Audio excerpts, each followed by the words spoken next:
Hey y'all, this is Heather McFadden. And Cynthia Yanof. Welcome to season 1 of Sidetracked. What you're about to hear originally aired on the Don't Mom Alone podcast. And so for your convenience, we put all of our Sidetracked episodes in one place. So enjoy. Enjoy. The East Wind, West Wind. Yes. Yes. I want a website that sells cute mahjong stuff called Breakwind.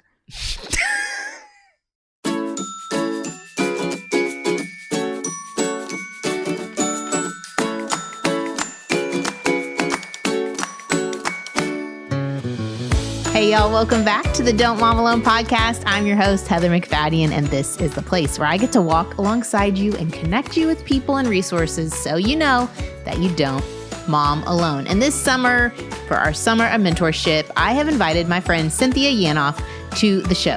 This is week 3 of our series, and I hope you all have enjoyed the first 2 episodes. Cynthia is the host of the Mesmerized podcast, and in this series, we're answering your questions, we're laughing along the way, just sharing a little levity, hope, and some mentorship for your mothering journey. So this is episode 416. Let's get right to it. Here we go. So tell me about your Whataburger. What do you keep in your cup? What's in your cup, lady? If I was going to go to Whataburger and buy you a 2-liter beverage with a straw, what would I put in it? And it is huge. This cup is huge, people. I am amazed that it's standing because it seems to defy gravity how small the bottom of it is and how large the top. That's kind of like a metaphor for what happens as you age, too. Okay. In my cup is a Diet Dr. Pepper. Now, listen, save your hate mail. I know. I've read the studies. I know. But I grew up, Heather, very, very, very Baptist. I love the Baptists, by the way. Shout out Baptist. But I grew up like, there's no drinking, there's no cussing, there's no smoking, there's no dipping, there's no nothinging. And I drink Diet Dr. Pepper, and I'm sorry. Do you feel like a rebel by drinking it? Are you kind of I mean, the Baptists haven't told me. Nobody's told me I can't, other than the medical community is like, hey. That is the irony of a lot of these rules. Right? Is they're okay with certain things that are not good for your body, but not other things that seem morally. It's just, I mean, I grew up Baptist as well. Okay, good. Well, I get it. I get the... Yeah. Well, I also want you to know that I use regular deodorant. And I mean, I know that's the kiss of death. Like, I mean, like... That's why we can be in the same room and it smells amazing in here. Because I was at a baseball tournament yesterday and all the girls around me were, I mean, it was hot, you guys. Texas hot. And all the girls are like, oh my gosh, which natural deodorant do you use? And they're going back and forth on all these different kinds. And I'm like, and I say to my dear friend sitting next to me, I'm like, whichever one you're using is not working. So let's be clear. And she's laughing. I'm laughing. We're laughing. So I use, and I think there's chemicals in my makeup. Okay, everyone. So like, you should listen in now because I'm probably dead tomorrow. You know what? I'm probably about to do a commercial for a chemical-free makeup. Do you use it? Yeah, well, the mascara. Okay. From Thrive Cosmetics. I don't know if they're on this episode. Hey, Thrive. But Cynthia Yanof. I've got some things you could use. But no, the key is like, that's not your biggest concern right now, is what goes into your cup, what goes in your makeup. What about friends who are trying, maybe they didn't grow up in the Baptist church, but maybe like, I think post-pandemic, we're all having this conversation about wanting to drink less alcohol. Okay. That possibly it was a coping to get through the day of a really hard season, is that more adults were drinking alcohol than ever. Yeah. And they're recognizing, wow, maybe this isn't a healthy amount. And so they're wanting to drink less. Have you had friends do this? Yeah, totally. Is that why you asked what's in my cup? Did you think it's... No, I didn't. I didn't actually, but it does work. I came in at like 9:15 this morning. No, I did not think there was alcohol in your cup. Oh my gosh. Girls. No. I just more am curious to get to know people I know. Like, what would I order you at Starbucks? What would if I'm like going to make your day, I'm going to swing by a Whataburger, get a 2-liter of Diet Dr. Pepper. I had a friend that asked me one time, she's like, hey, and I'm just going to say up front, I'm not like an alcohol drinker, never have been. Like Diet Dr. Pepper's my thing. So this girl, she's precious, loves the Lord, amazing girl. And she's like, hey, Cynthia, I think that I've been kind of tipping the wine a bit too much at night. I'm realizing that like, I wouldn't say it's a full-fledged problem, but I need to be a little more careful. Would you be my like accountability person? I know you don't drink, so there's no judgment. So you don't drink at all? I don't know. Okay. And so she's like, would you mind like accountability with that? And I was like, I would love to do that. Now, unfortunately, she asked me at a time where like chaos had eclipsed who I really am. And she said it. I said I'd love to. I never thought about it again. Like literally, Heather Fadian, this girl, it does not cross my mind. And like 3 years later, just recently, she says to me, hey, by the way, you couldn't have been a worse accountability partner for my drinking. You've never one time asked. So I'm like, wait, what? She's like, I asked you. I said I was struggling. She's like, no, thanks to you. I'm not in rehab. But oh my gosh. I was like, oh my gosh. So we have laughed. She's so cute and precious. And she's like, actually, it's totally under wraps. It's all good. Do not. So you're not, even though you're on time. I am not your accountability partner. And my house is pretty straight. And I don't there's a lot. I've got some things that are firing on the right cylinders, but listen, I'm not your accountability partner. I'm not your person. And why I said, yes, I would do that. Know thyself. Like, no, I'm not going to do that for you. Not because I don't love you, but because I just was. And when she asked, I had a newborn in foster care and it just wasn't my time. No. And I mean, this is. Yeah. So listen, we have friends for this reason, but we need to know what kinds of friends.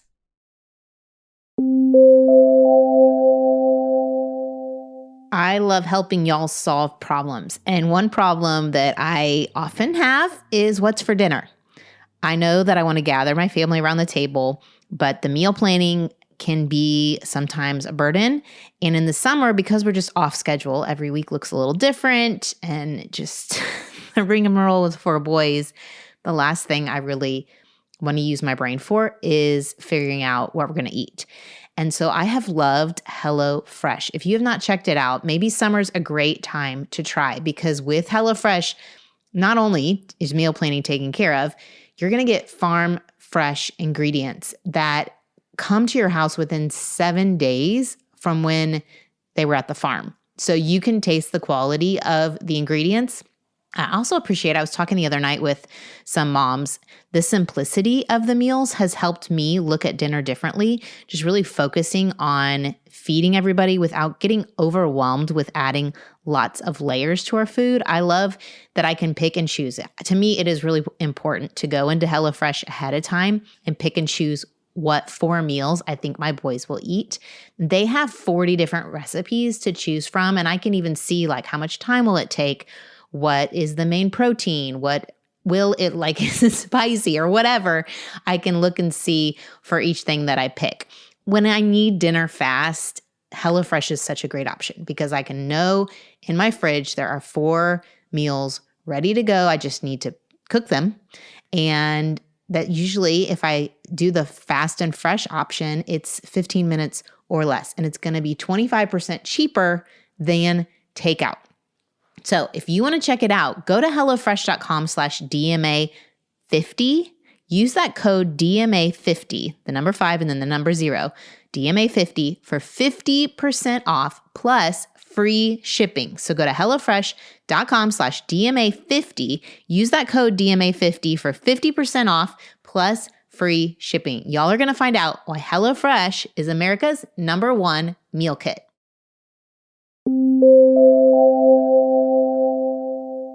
And we have a listener question. This person says, thank you so much for your show. They wanted me to read out their question. For your show. Okay. For my show. Not my show. They didn't email you or whatever about my show. No. Okay, totally cool. not. Keep going. I've loved listening.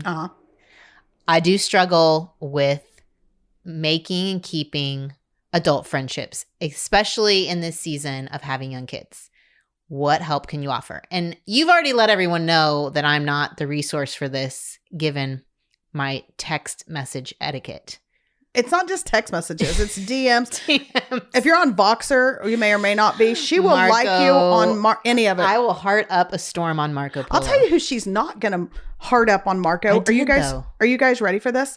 I'm asked her a question and she's like, oh, I have a Marco. And she pulls up a Marco from Precious Candace Cameron Bure. Did I say it right? And so she has like, Bure. Mm-hmm. Okay. So she literally has a Marco Polo. Candace's darling is going to be blah. And I'm like, I bet Candace sitting over there getting the heart and the thumbs up. I do. I still heart it up. I am a hearter. She's offended. I just didn't know it was interpreted. But can you give advice? Like, I know adult friendship is hard. I know that for me personally, the whole reason I have this podcast dealio is that I isolated myself when I had young kids because it was too hard to hang out with my kids with other adults because they were constantly telling me what my kids were doing wrong. I don't know if you've had that experience, but totally. like, my kids are hitting, biting, fighting, and I'm not having a good conversation. So I just like pulled away from people. But yeah, you're amazing at friendship, right? Like your friends. Well, no. Besides the accountability, like that's not. Well, that was too bad for that girl. Yeah. Here's where I land on friendship. I think, and obviously we know community is so important and friendships are so important. But I also think that a lot of us, myself, for many years, buy into this lie that everyone has to love and accept us. Yeah. And I think I blame it on the church. And I'm not to be controversial, anyone. I'm going to beat up the church. Right. I'm going to beat up the church. No, I love church. I love church. But I do believe that, like, okay, and it is biblical, but when I grew up in my Sweet Baptist church, like they would have once in a while on the Sunday night service. Everyone, are you still with me? There was a Sunday night service. And sometimes we held hands across the aisle. Stop it right now. Totally did. Okay. All the I things. Have been there. Yes, you have. They had hymn favorites. I could go for days. But anyway, sometimes they would say, like, listen, before we take the offering, if you've got a grievance against one of your brothers or sisters or whatever, like, go address that. And we're just going to give them pause. And so, like, people could like walk across sanctuary and be like, hey, I've been mad at you. Let's fix this or whatever. In front of everyone. Well, I mean, I think you were like mingling amongst yourselves, but basically. And I think I took away from that. Everybody could see that so-and-so is walking up to so-and-so and has a grievance. Or it could be I just walked over to be like, how's your wine drinking? And there's no grievance. I don't know. They just said if you have a grievance, go talk to them. Okay, yes. So then what you took away was... I took away from that was that, like, if everyone, and this is not what they were saying, but I took away this idea that everybody had to like me, approve of me, all the things, or there was sin in my life or separation or something that would keep me from being ungodly. And all these years later, I'm realizing, like, you guys, we are not for everyone. Heather and I right now are not for somebody who's... She's like, are we funny enough? I'm like, we're having a good time. I don't care. Nobody's listening to this, but your mom and my mom. Free. You're free. This is free entertainment. This is not Patreon. You got every cent out of this. You got every cent out of this is free. But Leah, I totally agree. I would tell that to people. Mm-hmm. If you ask someone to go to coffee and it doesn't go well, or they don't tap back or whatever, you just say, try a different restaurant. I'm not your flavor. Right. Well, and you know that precious Amy Weatherly, she was on my podcast one time. And if you know, oh, she does Bible. She writes just these awesome things about just moms and friendship. And she's just a great girl. But she talked about on my podcast about this like Dunbar study or something that said, like, literally they had people that know the brain and know humans, and they looked to see how many friendships can you actually handle. And close friendships, it came down to 5. Like, these are my people. 5, right? This too. Yeah. Okay, so Jenny Allen has that one, Find Your People or whatever too. Yeah. And talking about how literally you can only have 5. And so, like, you can have like maybe 15 acquaintances and maybe 40 people that are like, you know, out there, but like 5 at most. And some of us are more introverted or extroverted or whatever.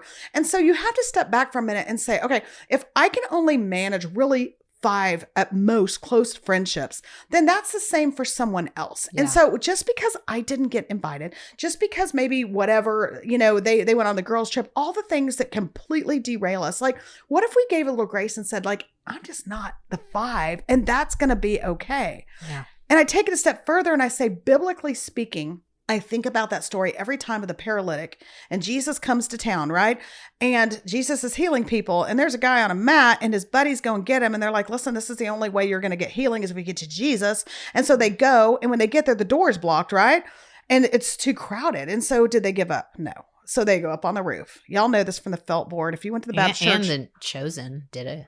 Yes. Did this in one of the Well, seasons. don't be so cool about it. I was going back to the felt board from when I was like 3rd grade. But yes. And so they go up, right? They cut a hole and they lower the man in. And I started thinking about these guys. Like, these are the 3 friends, you guys, we need. We need the 3 friends that get there and say, like, I'm not giving up just because there's too many people in the doorway. I'm not giving up because there's no way to get access. You need the 3 friends that are like, I'm going to get your heavy butt and I'm going to carry it up the stairs. I'm going to lower it in the roof. And these are the people that are going to believe in your your dreams when nobody else believes in your dreams. And they're going to believe in your marriage when you want to give up. And they're going to believe in your kid when your kid does a stupid thing. And they're going to say, you know what? There's a future there. And I just think there's power in having that 2 or 3 or 5, whatever those people are. But we get so consumed with who it's not. Yeah.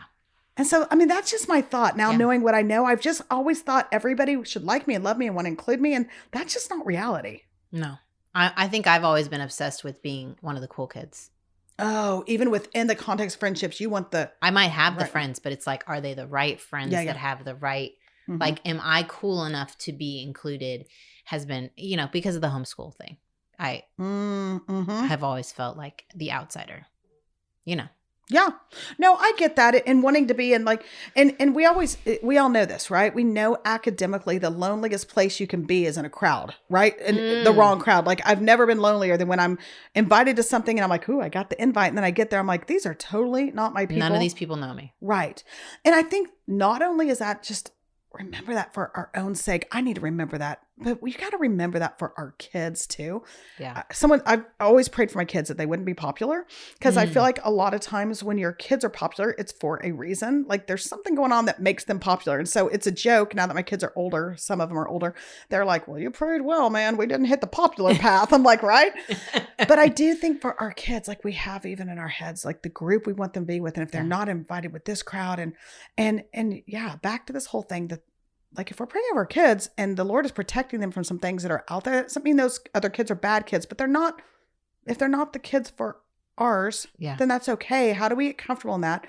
And I'll take it a step further and say, like, we want our kids to be besties with our besties' kids. Like, like, oh yeah, that and happens. sometimes you just outgrow that and it's not the right crowd anymore, and that's okay. And so I guess with that whole friendship thing, I get it. Like, I get it, listener. There's so many ups and downs of friendship, but man, find your, like Jenny. Hey, Jenny Allen should write this book. Find your people. Find your people. I'll tell her. So yeah, let her know. We can text her right now. Marco. Yeah. Marco her and thumbs up. So for you, like, let's get brass tacks. Like, do you have a specific group you see every week and it's like a set time or like a month, or like, where did your friends come from? I feel like in Dallas, they all went to high school together, then college together, and they're all in the same sorority and they still hang out, and then they all travel together. That's what I have in my head.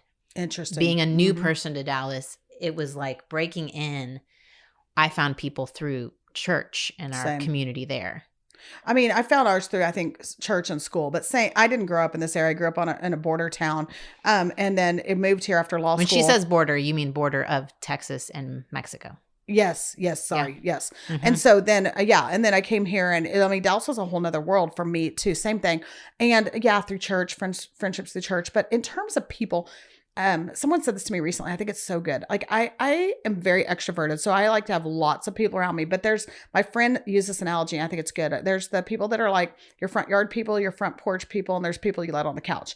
And that was a good way of articulating, I think, for me, because I like to have a lot of people around. I tend to know a lot of people, all the things, but I'm very particular. Like, I have 3 or 4 people max that I let speak into the hard places in my life, the things that really matter, like people that I know are chasing after the Lord, people that are like above reproach, not that any of us are, but that, they're the people that are doing the things, like, and those are the ones I go to when I'm struggling. And then I have all the people I like to have fun with and all that, but like, I kind of have to have categories, and I don't mean that to sound like bad, but I think we got to protect ourselves a little bit. And so, I have those people. And then in terms of, there's a group of girls we've had lunch together every Wednesday when I can go. I mean, we're all in and out, but every Wednesday there's some group of us that have met since our kids were little, like 10 years. And wow. I know. And we've done everything. We've done divorce. I'm not divorced, but we've had some divorces.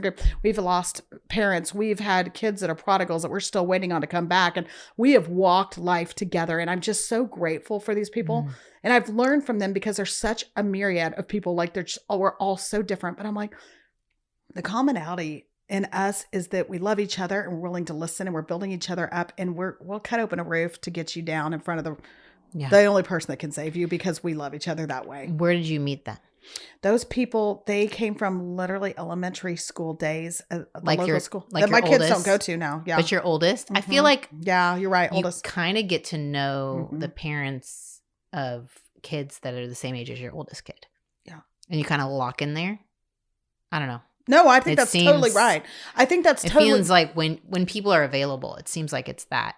But if you season. move, which I haven't moved a lot, I mean, I've lived in the same city since I had kids, but I think the other thing is if you've moved or maybe you missed it with the first kid for whatever reason, life happened or you were working. Yeah, well, I felt like I was really busy with little still. Right. You were so. I couldn't say yes to the lunches when my oldest was in like first and second grade because I still had a newborn and 2-year-old. Am I supposed to get a nanny every time? Right. There's just such a gift in new friendships too. And I think we assume that everyone's already established. Yeah. And I just say like, not everybody's established. People still need friends. You and I are friends of the last, what? I don't know. 6 months? I don't know. I mean, I've known you for longer than that, but Yeah. known you maybe 6 months. Yeah. And I mean, people are still looking for those deep friendships, and the ones that aren't, then that's okay. You're not in their 5, and that's fine. We're not going to like begrudge And that. I think if you have your 5, like maybe consider, maybe God's bringing someone to mind over and over, and it's okay to try that out. I don't know. You don't want to. You can miss out on something really great.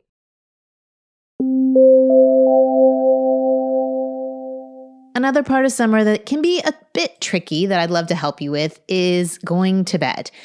The sun is up, it's time for bed.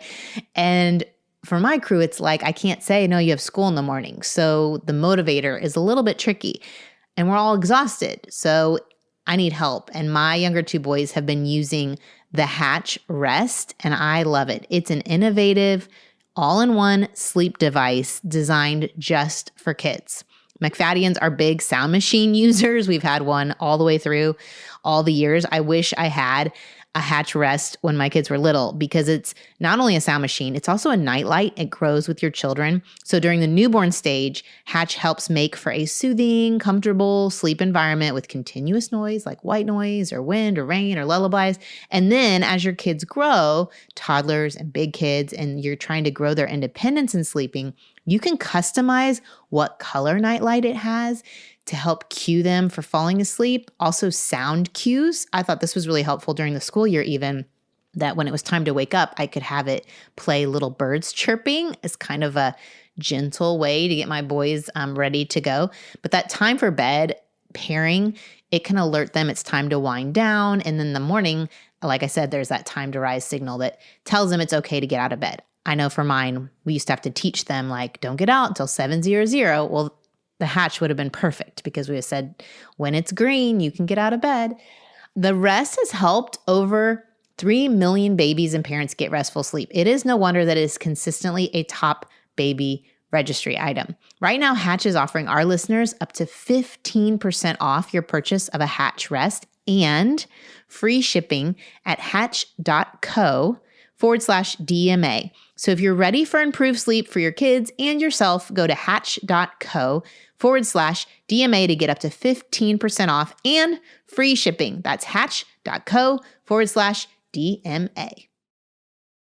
Have you ever started packing for a trip and all of a sudden you realize you don't have the kind of clothes that you need, that you have been kind of stuck in a rut? I don't know. I have my outfits, my go-to outfits for our little routine here. But when I travel, I'm like, oh no, I want like a cute going out or dinner outfit, or I want something that I can wear when we're doing something active, and I don't have those things. Well, one solution to help you maybe get ready for your next trip or whatever you need to fill in for this summer is Stitch Fix. If you've never tried it, or maybe you've tried it in the past, I would love for you to try it again because it's a great way to discover some new styles and brands. Think of them as a style partner. So your stylist will learn about your tastes and collaborate with you on looks that you love. So you can answer a few questions, where you like to shop, what you like to wear, your price range.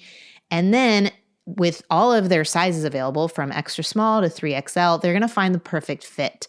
I appreciate I got my colors done and I found out what my style is. So I'm able to pinpoint and look through what they put in my own little version of a store. So if I just want to go in and buy something, I can go to Stitch Fix and I can type in what I need, new pair of jeans or a cute top, and I can look through and look for my color that looks best on me and my style.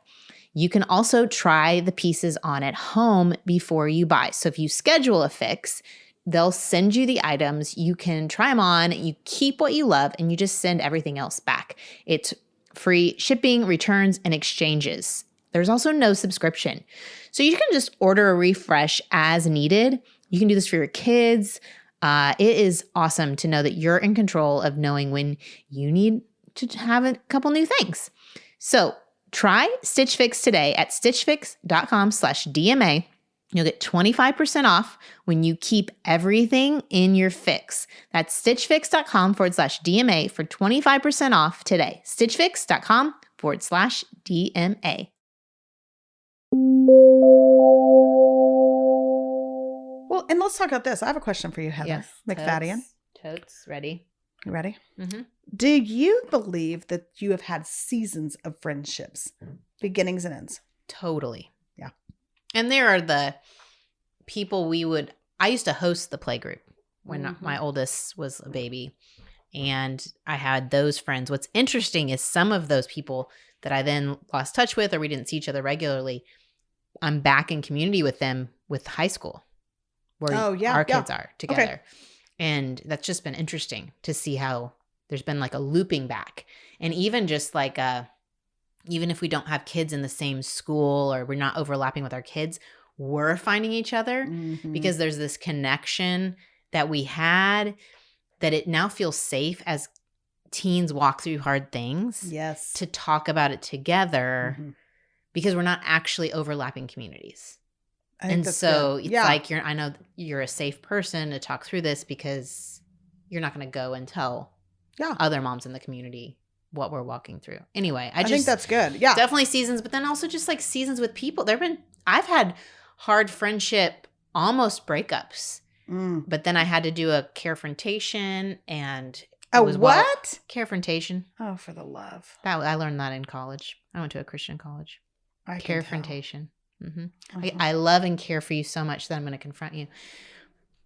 Well, there's something to that. I am, but it's mocking, like if I don't really care about the relationship, I just kind of move on. Yeah. But if I do care, and it's like this isn't how I want to relate to you, and I don't enjoy how I'm being treated, either I need to bring it to you or move on. And so to me, the friendship was valuable enough to fight for. And I know that we all go, I don't think COVID brought out the best in anybody. Let's just call a spade a spade. So yeah, for sure. I've had a friendship. I mean, I hate to say breakup. That sounds dramatic, but I will say I think there's a little bit of value in this. That with this particular friendship, many years ago, I don't want anybody listening that happens to be my friend now. It's like, did she break up and I didn't catch it? What happened? But in 1892, right? Yes, in 1892, when I had this friendship, we did everything together. We had our littles together. Like we, met every day and went to the playground and did all the stuff when they were little toddler through that age.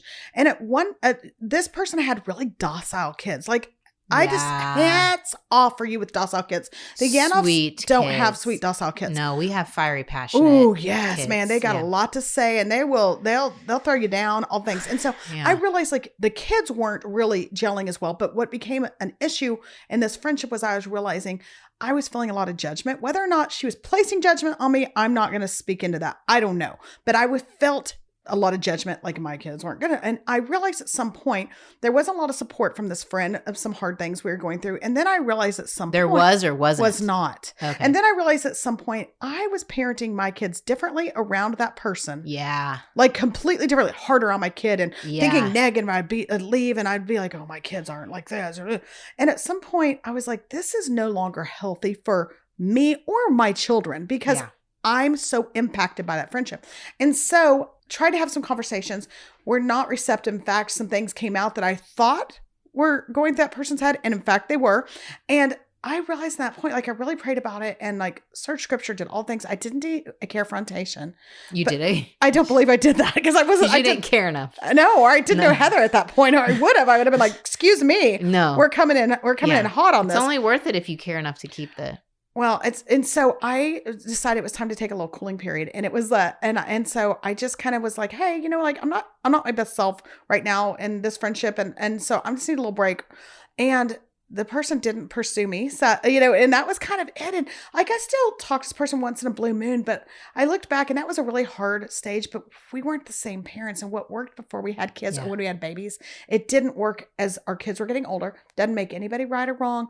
I'm not villainizing anybody. Both love Jesus. We'll spend eternity in heaven, but we were not good earthly friends in that season. And so it's okay. It's okay. I can relate 100%. To that. I think that's a really good, like, for someone who's listening, like, red flag is, are you parenting differently around the person? I also had to get to a season where I'm like, I can hang out with these people without kids, but I cannot do play dates with kids. Smart. Yeah. Because I enjoy you as an adult person when we're not talking about kid stuff, but I do not enjoy what you're describing. I'm parenting differently. I'm feeling distracted. I'm feeling judged. I'm feeling less than. My kids can't be who they are. I can't be who I am in that context. Yeah. I think the other thing that has really helped me, I think Louis Giglio said this one time on my podcast, but I can't remember. Someone like that. Let's give a credit to Louis. Sorry, whoever really said it. But no, it was Mark Batterson. I love Mark Batterson. He said he always tries to fill the gaps with positive assumptions. And I would say that in friendships, like as you're trying to make friends and even in your current friendships, like, let's just fill those gaps with positive assumptions. Let's assume that they're for us. And let's assume that there's not that there's not some deep seated reason you weren't invited to Mahjong last Thursday. Okay. Like, you just didn't come to mind. Maybe they didn't need an extra. Do you play Mahjong? Oh my gosh. Yes. Do you? You do? Do you want to play now? I got a set right over there. I love it. It looks like you're using a lot. It's all buried in the corner. It's underneath all the pile of books. I had to move because you were coming. I want to make a website. Someone's going to knock this off. I'm going to go ahead and say it, though, because when you knock it off, then you better put Cynthia Yanof said it. Trademark. Y'all know that in Mahjong there's winds. Like, that's one of the... A wind with a D? Right. The east wind, the east west wind. Yes. Yes. I want a website that sells cute Mahjong stuff called Breakwind. Isn't that the best name? That's the best name. Like, it's kind of funny, off kilter, and then I'd have the cutest Mahjong at Cynthia Yanof if you'd like to go into business with me. No? I don't know that Mahjong is popular in other places. Oh, it's not? It's a Texas thing? I mean... Literally, people think Mahjong is from Asia originally. But it is a Texas. I think it's hot right now. It's hot. People are making lots of money on products. Like, y'all think we're at a hoedown over here in Texas, like on a bowl somewhere? No. We're playing Mahjong in 200 degrees, scorching it up in the summer. Yeah. But inside we're playing it. And so we're playing it. Yeah. So it's summer and we're mentoring. And so let's just real quick. Yeah. What are we going to do today? Someone's listening. What are we going to do today? It's summer. And you feel like your friendships are a little dry. You can't get away from your people. Do you feel, this is an idea I had for summer and friendships, kids or just adults, honestly. I had this idea to create like a shared Google Doc where you put on the Google Doc when you're in town, when you're out of town. Yeah, it's practical. I like that. Mm-hmm. Like whether it's a friend group of kids, like even like my now freshman who's going to be a sophomore, he has a good group of friends and the moms were all texting and they're like, who's in town this summer? We'd love to do some positive things so these boys can stay out of trouble. That's smart. And like, you know, because they're going to play pickleball this Saturday night. Like things like that moms can help sort out because we still can because they aren't driving. Right. And have these shared experiences that build relationship outside of other choices. But it's like if we have a document, that feels real practical if you already have established friendships. Because what I always feel like in the summer is everyone's gone. They're all on vacation. They're at their lake house or their Colorado home. And I'm stuck here in the 100-degree heat, twiddling my thumbs with my 4 boys. I wish you had a Colorado home. I'd go. Maybe we can go in on it. If y'all donated $5. Hey, this is now Patreon. False alarm. We're going to need you guys. That's my practical tip. Like if you have some friendships from your kid's school or maybe even just budding friendships, you just started this school year, is maybe throw that idea out there and come up with some, even if it's just like one in June, one in July, that's better than nothing. And then if you don't have any friends that you've established. It's probably you. It's no, it's not you. Like be the brave one who hosts the thing. That's what that's the advice I got. And from moving a lot is create the group you want to be invited into. That's smart. So if you have littles, get an inflatable pool. Kids don't need that much. They just need a space where you put water. I have purchased inflatable pools almost every summer and big hit. and just like get a bunch of popsicles and say, hey, moms, Yeah. after nap time, pop on over. Bring them over. We'll throw them in and we'll just chat while they're, Mm-hmm. I think that's good. And can I give a shout out and say, there's probably a mom that needs you to invite him that has a kid that you don't approve of how that kid acts. And I just want to say, like, I just want us to be the people today. Let's be the people that make room for everyone at the table. Because we've kind of get in this like spiral of thinking that, well, I'm a private school person. Or I'm a public school person, or I breastfed, or I don't do timeout, or blah, blah. And as they get older, you guys, we build more and more of these like prerequisites. And at some point you wake up and you realize, like, I've surrounded myself by people who think and do life exactly how I do. And in fact, I feel bad about myself because they seem to be doing it better than me. And I want to step back and say, like, listen, like, one, that's not the gospel. But second of all, everyone needs a space. Yeah. And there are probably, I'm sure we all have like, I don't want my kid around that kid. Like, people are saying that right now about Cynthia Yanof's youngest because he's growing up with teenagers, and he literally in the car the other day told someone in his little 7-year-old self that he wanted to hear Def Leppard. And I was like, well, this is odd. Yeah, like, no. But I do. Like, I mean, no, this made me think of, someone just said, my son just got a face tattoo. Go ahead and bottle feed. Like, doesn't even matter. It doesn't even matter. Like, they're going to be their own adults. But I think I was listening to something, or I saw something on Instagram that was like, this is why we need to teach our kids. I did an episode on manners, and it was like, this is why you teach your kid manners, because people don't want to hang out with your kids if they don't have manners. And I'm like, or they have neurodivergence, and you've trained them on the manners, and they are in fight or flight, and they're going to make bad choices. I said, we've had friendships end because of the way our kids have acted, and it's hurtful.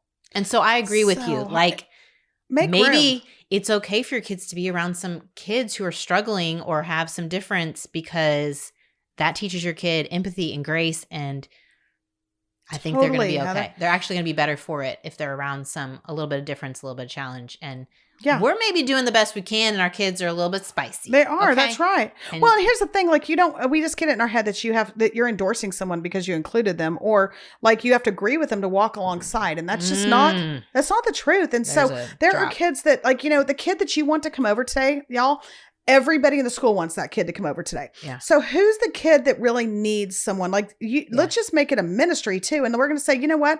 Hey, Kate Yanof, one of my kids, Kate Yanof, I know you'd rather play with cool Avery, but you know what? We're going to have Sharon over today, because Sharon, Sharon says so. Yeah. Yeah. And we're going to do that. And so I would just encourage us, like, this is a good time in summer. We have more time. There's a whole world of different kids with different abilities, and that we can include, and we get caught up, like you said, myself included. Like, I want to be in the right group. I want my kids in the right group. Well, there's no right group. The right group is where our kids are seen, but really where other kids are seen and loved for who they are, not even who they are today, but who their God-given potential is. Yeah. Seeing the image of God in everybody. Yeah. I like it. Me too. It's good.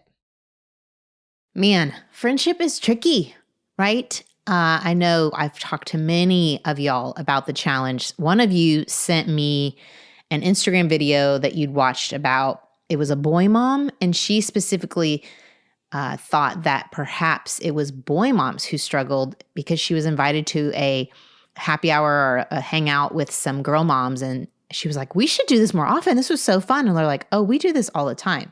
And she thought, oh, this is just what girl moms do and boy moms don't. I don't believe that to be true.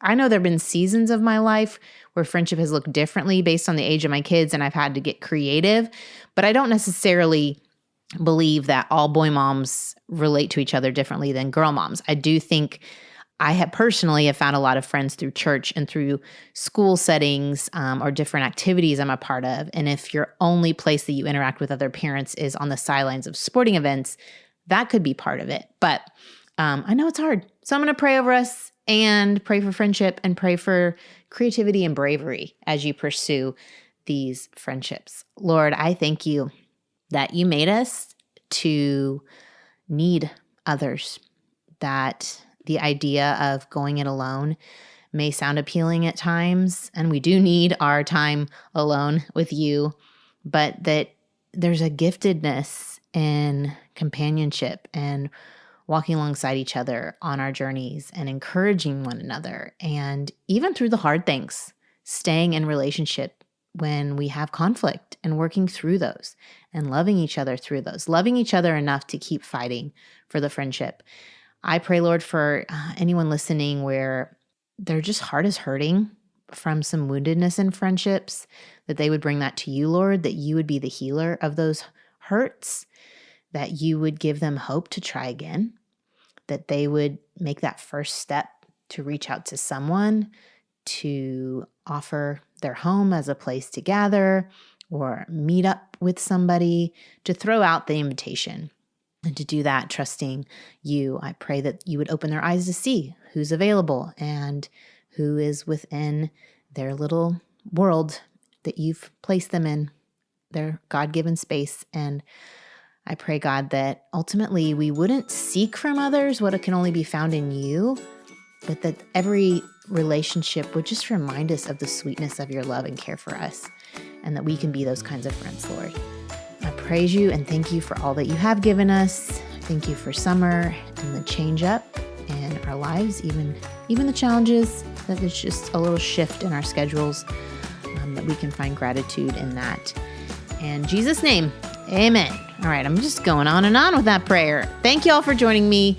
Again, just want to thank you for listening and sharing, and I've gotten so many sweet texts and comments, and if you've enjoyed the show and you want to leave a review, that's fantastic. That only helps more moms find the show. There was a mom who tagged me. She lives in India, and she just did a generic search for a faith podcast for moms, and she found the show.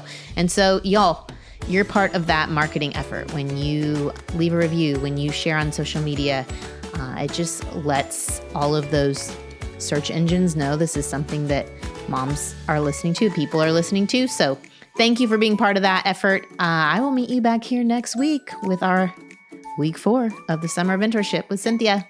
Adios. Bye.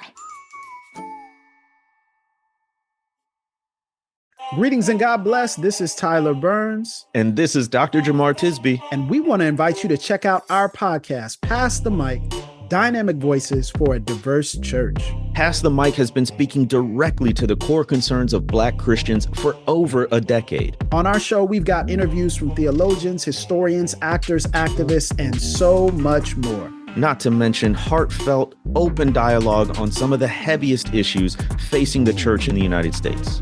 Be sure to subscribe to the show on iTunes, Spotify, YouTube, or wherever you get your podcasts. We'll see you there on the next Pass the Mic.